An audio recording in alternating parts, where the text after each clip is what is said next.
Je, unajua kwamba wanaume wengi wanapoteza uwezo wao wa kushiriki, wanapoteza ubora wao wa kushiriki, wanapoteza nguvu zao, wanapoteza hamu ya tendo la ndoa, lakini pia wanapoteza pia kujiamini, lakini hawajui chanzo halisi ni kitu gani.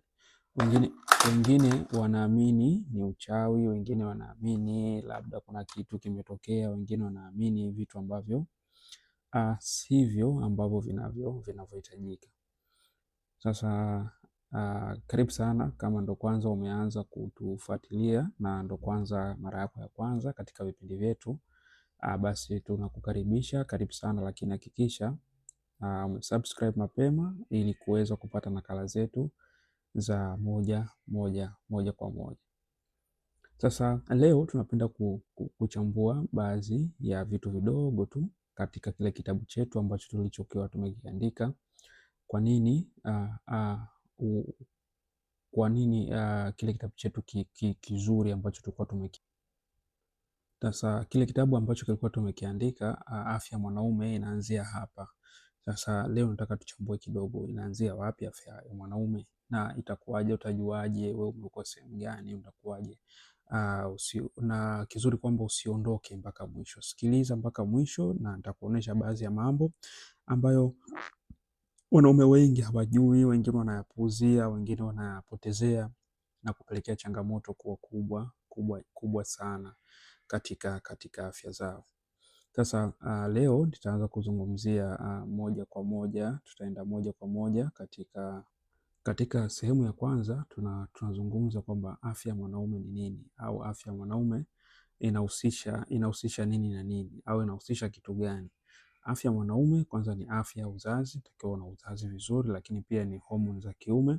Tunadili hapa na homoni za kiume, tunazungumzia testosterone hormone, lakini pia tunazungumzia nguvu za mwili wako una nguvu gani, una nguvu gani ambazo ulizokuwa nazo.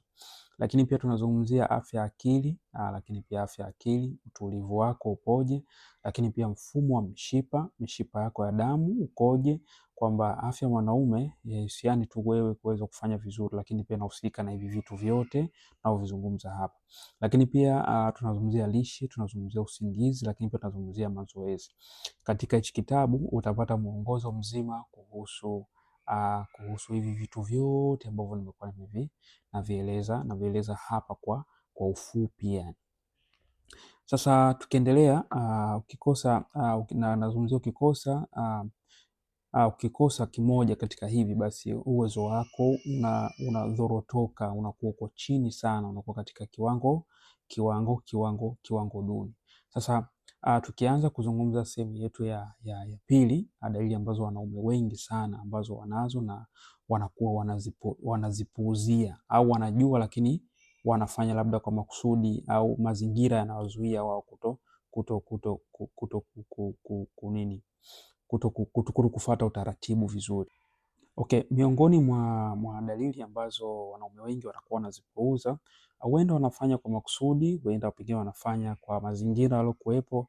Maana wakati mwingine unaweza ukajikuta unaingia tu kwenye vitu ambavyo hukutaka kuvitumia au hukutaka kufanya kwa sababu ya mazingira mapya. Umefika ugenini, umefika upo kwa watu, na kuna vitu ambavyo uwezo ukasema bwana, mimi hii sitaki hichi, mimi nataka hichi, mimi sitaki hichi, sitaki hichi. Unajua, unapokuwa upo ugenini unakuwa chini ya sheria ya mtu au sheria ya wageni wako au wenyeji wako. Sasa miongoni mwa vitu ambavyo dalili ambazo wengi wanazipuuza ni kuchoka muda wote. Unajikuta mwili wako umechoka muda wote bila kujua chanzo ni nini, bila sababu yoyote. Lakini kupungua hamu ya tendo la ndoa, unakuta uwezo wako kupungua, ile hamu ya tendo la ndoa unakuwa ni mkubwa zaidi, unakuta huna hisia au huna hamu tena ya tendo la ndoa. Lakini pia kushindwa kupata au kudumisha uume kusimama, unakuta unaamka asubuhi lakini unakuta hauna ule usimamo kama ulivyokuwa wa zamani. Lakini pia kupungua nguvu kazini, unajikuta kwenye kazi zako au unapokuwa unashiriki, unakuta nguvu zinapungua njiani. Unakuta kama ulikuwa ni mtu wa dakika 40, unakuta ukifika dakika 20 inabidi utulie kwanza. Kwa sababu gani? Kwa sababu nguvu zinakuwa zinakuishia. Sasa hivi vyote tutavizungumza, lakini pia watu ambao wanakosa usingizi. Kuna watu ambao wanaingia katika wimbi kubwa sana la kukosa usingizi. Kwa hiyo unapokuwa unakosa usingizi, basi unakuwa unaingia katika wimbi kubwa sana la changamoto hiyo. Lakini pia kuongezeka kwa tumbo au unene. Maanake unapokuwa unaongezeka tumbo au unene, basi unakuwa unajikita zaidi katika changamoto kubwa sana za upungufu wa hamu ya tendo la ndoa, au afya mwanaume unakuwa unaidhoofisha zaidi, kwa sababu watu wote wenye vitambi au wenye tumbo kubwa, basi maumbile yao yanakuwa yanarudi ndani zaidi, kwa sababu yanakuwa yanafunikwa na kile kitambi. Badala yake unajikuta baada ya muda mfupi unaingia katika wimbi kubwa sana la changamoto ya nguvu za kiume. Lakini pia kupungua kwa mbegu au ugumu wa kupata mtoto. Unakuta watu wengi ambao wenye changamoto kama hizi wanaozipuuzia, basi wanakuwa wanapata ukosefu wa kukosa watoto. Anakaa muda mrefu kwenye mahusiano, anakaa muda mrefu kwenye ndoa, lakini bila kupata mtoto. Kwa hiyo hali inayopelekea changamoto inazidi kuwa kubwa zaidi. Lakini pia wanaume wengi wanadhani kwamba hivi vitu ni vya kawaida, na hizi ni ishara ambazo zinazoweza kukupa madhara makubwa,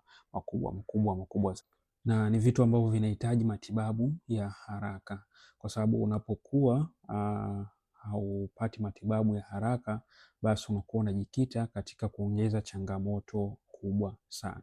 Lakini pia tuangalie sababu ambazo zinazochangia, vitu gani ambavyo vinavyochochea, vitu gani ambavyo vinavyoweza kupunguza kile kiwango, vitu gani nikivifanya mimi najikuta nimefika ugenini, lakini kitu gani unachokipata. Nimefika ugenini, nimefika mazingira tofauti, kitu gani natakiwa nikifanye, au vitu gani ambavyo vinavyochochea mimi kupata hizi changamoto. Kwamba kitu cha kwanza, lishe sio bora, unakula vitu ambavyo sio katika lishe. Lakini pia kutokufanya mazoezi. Unapokuwa huko hata ugenini, jitahidi hata kufanya walking, fanya hata push up chumbani kwako. Hiyo itakusaidia zaidi katika kuboresha au katika kujikinga katika hizi changamoto. Lakini pia msongo wa mawazo, umekuwa ni mtu wa mawazo, unaingiza katika insomnia. Mawazo yanakuwa makubwa sana. Na mawazo yanapokuwa makubwa sana, basi unajikuta unaingiza katika changamoto nyingi sana. Lakini pia kukosa usingizi wa kutosha, unakuwa unakosa usingizi wa kutosha, wewe hupati muda wa kulala. Lakini unene kupita kiasi, unajikuta unapata unene kupita kiasi, basi huo ni changamoto ambazo zinazoathiri au vitu ambavyo vinavyochochea, zinazochangia au sababu zinazochangia. Lakini pia magonjwa sugu kama kisukari na shinikizo la damu, tukusudia pressure. Lakini pia kuvuta sigara na matumizi makubwa ya pombe. Sasa nikwambie tu vitu vyote vinaweza kubadilishika, na nikwambie tu kwamba hivi nilivyokuelekeza hapa ni vitu vichache sana ambavyo viko katika kitabu Afya Mwanaume Inaanzia Hapo. Na ukifuata, jitahidi sana upate nakala yako mapema, kwa sababu hichi ni kitabu ambacho cha maajabu na kimeweza kuwasaidia wanaume wengi sana ambao waliokichukua. Na kwa Tanzania unakipata kwa 35 tu, lakini ukiwa nchi za Oman na nchi za Kiarabu unaipata kwa Rial 5 tu peke yake. Kwa hiyo hujachelewa, nafasi bado ipo na kitabu kinapatikana. Unapata kwa nakala yako ya PDF, unakuwa unakisoma kwenye simu yako, kwenye kompyuta yako taratibu, na kizuri ni kwamba kiko katika lugha 3. Kinaongea Kiswahili, kinaongea Kiingereza, lakini pia kipo katika Kiarabu. Kwa hiyo ukipata nakala yako mapema, unakuwa ni mtu wa kwanza kuweza kujua hivi vitu na vitu gani vya kuviepuka.